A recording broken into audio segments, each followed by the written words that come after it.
But let me start with this plot, and this is from the Smithsonian Institute, and this is one of these urban legends that I get asked quite frequently, and this is why I put this plot very early on. Now, if you look at the upper curve on that plot, that is the number of recorded volcanic eruptions. And it does awfully look like that there's more volcanic eruption as time goes on. But if you look very, very carefully, you find that there seems to be a dip in volcanic activity, particularly in World War I and World War II.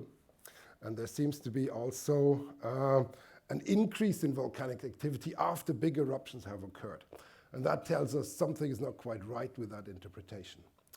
It is that when people have had an experience of a big volcanic eruption like Krakatau 1883 or Pelée 1902, then people are more alert about volcanoes. And then they find volcanic eruptions or are aware of volcanic eruptions even in more remote areas. In particular situations where humans are busy with other issues, like in big conflict situations, then volcanoes become less of an issue, and there's less reports of volcanoes. It's as simple as that. And in addition to that, we have much more sophisticated monitoring tools, and these days we are just more aware if there's a volcano erupting somewhere in the high Andes, and in the centuries past, these may not always have been reported. The curve in the lower part is very interesting, and that is the intensity of volcanic eruption.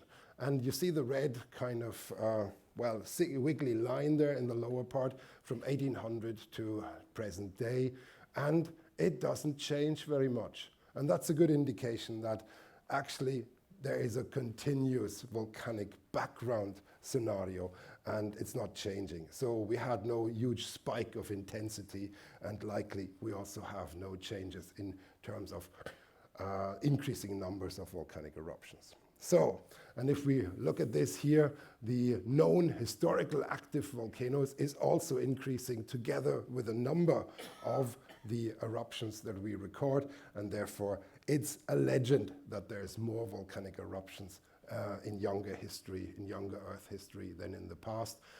There's good reasons for why we're recording more, and that's really the story there.